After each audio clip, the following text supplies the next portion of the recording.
Do you like silk? Do you like velvet? Do you dream of ruffles and lace? Well, you might have been a rich Victorian lady in a past life. Rich being the operative keyword there. One of the things I wondered about when I first got into historical costume and dress history is, how much did these things cost? This dress? This gorgeous one? A normal day dress? A worth? Hashtag, was it really worth bankruptcy? If you're trying to make a Victorian dress today, you may be shocked at the amount of fabric you'll need and how much that can add up to, especially when you add interlinings and linings and trimmings and woof, it can be a lot. Were clothes that expensive back then? I feel like nowadays we expect clothes to be cheaper because we replaced them fairly quickly.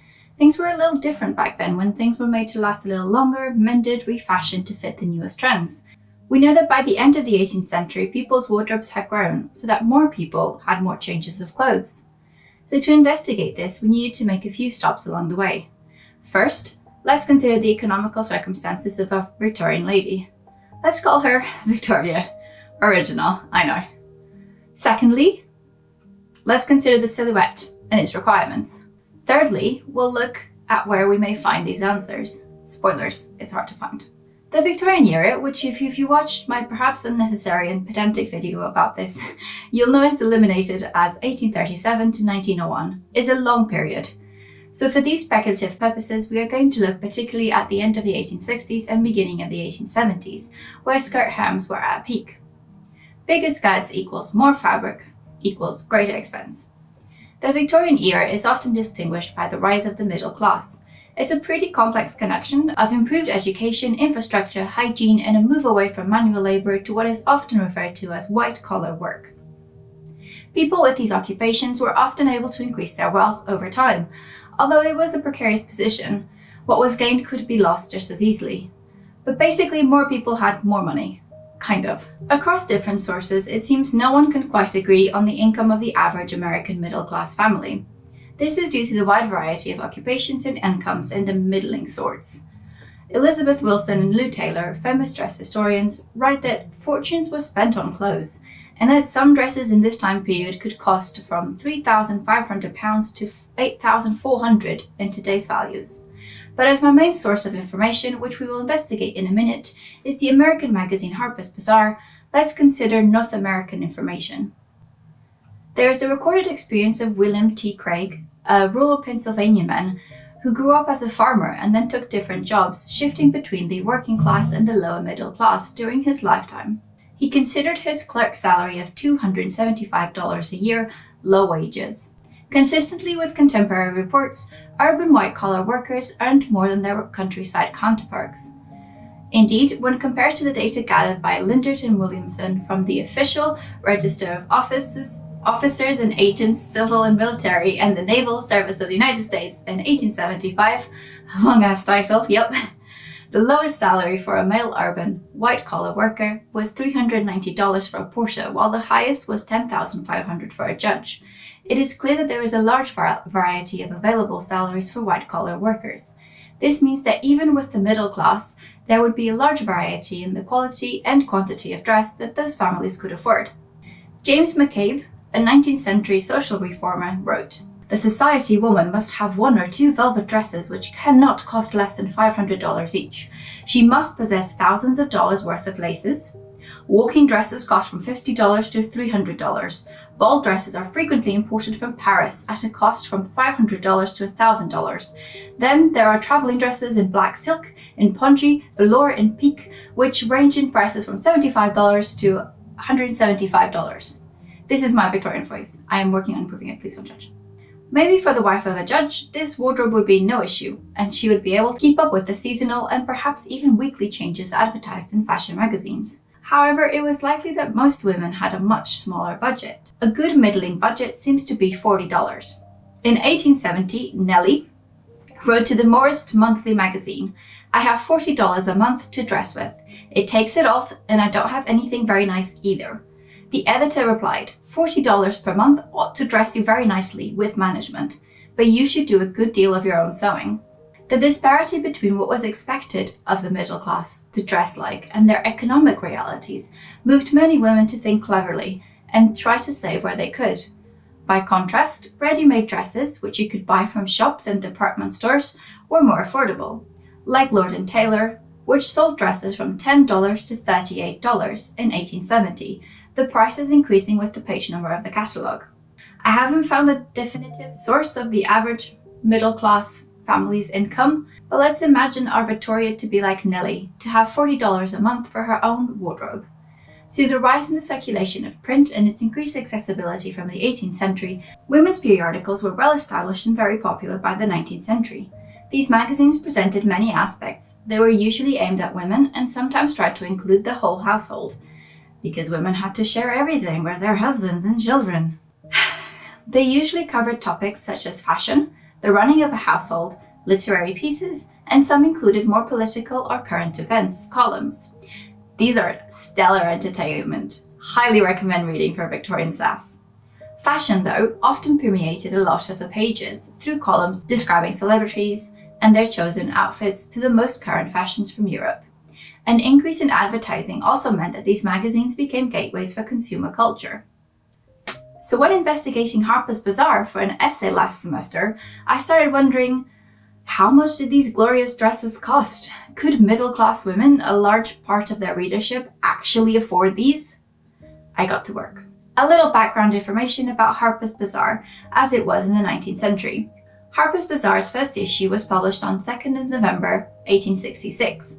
The Bazaar started out with an advantage amongst the sea of periodicals, as the name was already well established with two other circulating magazines, Harper's Monthly Magazine and Harper's Weekly, but neither featured fashion as much as the Bazaar, so we're not bothering with them. In its first editorial column, the Bazaar boasted it had a special relationship with the German magazine Der Bazar, and so they received the most up-to-date fashions contemporarily from Europe.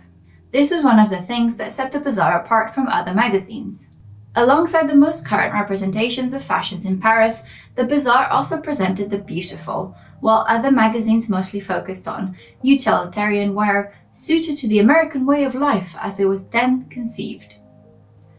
Although the magazine is full of vivid descriptions and detailed fashion plates, I could not find any reference to how much fabric was needed for a dress, or how much it might cost. I waded through all issues between the years 1869 and 1872. I was on a deadline. The answers were actually hidden towards the back of the magazine in a different column. But first, here's a quick rundown of a silhouette. The late 1860s featured the tail end of the elliptical hoop. In fact, the first issue of Harper's Bazaar in 1867 announces in New York fashions. The crinoline has grown beautifully less until it is as small as can possibly be worn. It also features this little gem. The picturesque gored dress continues to be the approved style. This is not only a graceful but a sensible fashion, as it does away with the absurd practice of gathering into a few inches at the waist the same quantity of material that is made to cover a large space on the floor. The skirts are mostly all gored with a plain front and sides and gathered or pleated volume at the back, usually with a train for a full dress. The waistline shortened, described as a return of the empire with a square neckline à la Pompadour. These are the general style lines of the late 1860s, with particular cuts, textiles and colors depending on the season. As we move into the 1870s, the attention fully moves to the back.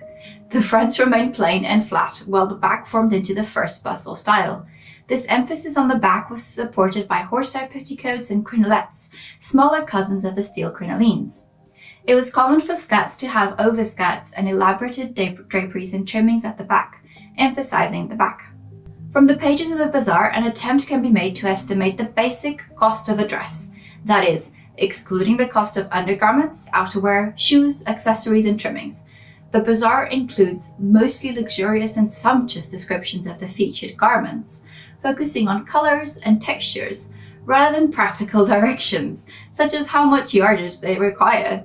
Taking some examples from the Answers to Correspondents column in 1868, the Bazaar claims that 6 or 7 yards will make the skirt. It is hard to know precisely what kind of skirt, as the original question is not included, but let's run with it. An estimation of 3 yards for a plain bodice and sleeves is added, for a total of 10 yards for the base dress. The Bazaar also quotes, linen back moire is from $2.50 to $3 per yard. Silk moires are from $5 to $9. The Bazaar does seem to often quote more economical options for fabrics in their answers when giving particular values for fabrics, perhaps in an attempt to engage with their middle-class audience and make the popular styles more affordable. How nice. This information produces 2 dresses, one of linen back moire at a maximum of $30 and one of silk moire, which would have cost between $50 to $90 depending on the quality of the silk. These prices are for the basic dress material only and exclude additional costs of garment construction such as interlining, lining fabrics, thread, fastenings, structure, supports such as boning and horsehair braid, and of course the cost of someone actually freaking making it, a severely underpaid job throughout history and still today. The hypothetical dress has an economics estimation of yardage, as the Bazaar quotes later on that a suit with a cape could need as much as 15 yards of fabric. 15. By 1870, the editor also tells you, get 17 yards of silk for a double skirt short suit, 13 yards for a long dress with plain skirt. It is therefore reasonable to conclude that the true cost of one dress with appropriate construction and decorations would be much higher than this base estimate. Comparing this estimate to the previously quoted budget of Nellie in 1870 of $40, it is no surprise that she feels disappointed at what this sum could achieve.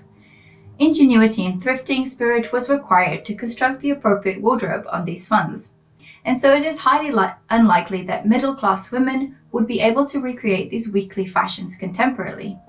Our poor hypothetical Lady Victoria, who actually has $40 a month for her own clothing, so really she isn't poor at all, would take a while to snag herself a Harper's Bazaar dress. Another possibility is that the styles advertised in the Bazaar could be made through refashioning and altering existing dresses. This would have been much more economical than creating new dresses due to the small amount of yardage needed to retrim dresses. There are many examples of the editor of Answers to Correspondents giving advice regarding how to make existing garments more fashionable. Like this one, where it is advised, in altering a full skirt, the shape depends on the number of breadths you have. A sloped front width, 3 gored side widths and a full width behind is the popular style for train dresses. This advice refers particularly to altering a full skirt, i.e. an earlier 1860s shape skirt, to a more fashionable late 1860s skirt, where the fullness is moved to the back and the front and sides are gored, achieving a flat silhouette at the front, but a fullness in the back. This was possible due to the large amount of yardage needed for skirts in this decade. There was a lot of fabric to work with, which made alterations easier. The skirt could be deconstructed at the waist and gores created by shaping the front and sides, moving the extra fabric towards the back, and creating a more fashionable shape. If this was not possible, then the Bazaar advised to shape the poplin skirt and the side seams to imitate gores. Fake it till you make it. Another option was to purchase an additional small quantity of yardage and add that to the existing skirt. The Bazaar says, to alter a skirt gored closely about the waist into the present full style, you must substitute 2 full widths behind for the slope widths worn a year ago. A more economical way of modernizing a gored skirt is to make a separate pannier put on over the skirt. Yardage could be added or taken away from a garment to alter it to a more current fashionable style. For example, this dress, from the Metropolitan Museum of Art, was originally made circa 1858 and then altered a decade later to expand the hem to fit more with the style of the late 1860s, essentially creating an up-to-date dress, without the proportional cost of creating a new one. At such a high price, it was expected that these garments should last a decently long time, making it imperative to be able to alter them, as fashions changed seasonably and more dramatically every decade. Stella Blum, another great fashion historian, writes, "Fashion entails constant change, but the manner in which it changes varies according to a general pattern. At first, a new silhouette is quickly evolved. During its evolution, it is worn simply with little trimming. Once the form has established itself, the development of the silhouette slows down, and the process of decoration begins to build up a fresh aspect to the fashion. Then, the silhouette changes again. The end of the 1860s and beginning of the 1870s is exactly this moment in fashion, where a new silhouette is emerging. The first bustle appears in the early 1870s, then disappearing around 1876 in favour of the princess line style. This was an uncertain time period for women with less economic power, as the end of the fashion cycle will create precariousness and uncertainty regarding the future of these items. Even with the base costs of dresses, these would be over budget for the average woman. It was more likely that a woman would be able to afford one new dress every few seasons, and instead would upkeep and update her wardrobe to reflect the most current fashions, reshaping garments and retrimming dresses, hats, and coats. The variety of fashion plates presented by Harper's Bazaar to us, non-contemporary readers, induces an unrealistic image of the attainability of fashion in the 19th century. So if we take our base price for a basic dress as $99, that, in today's money, is $1,976. I don't know about you guys, but I think that's equal to what I might have spent on a clothes through a few years. Irresponsible fabric purchases excluded. Unlike a catalogue or advertisement, none of the Bazaar's fashion plates, illustrations, and descriptions include estimates of cost. The majority of the Bazaar seems uncommitted to practical directions, focusing on the beautiful. Victoria, then, must be clever and make do to stay respectable within her Victorian society.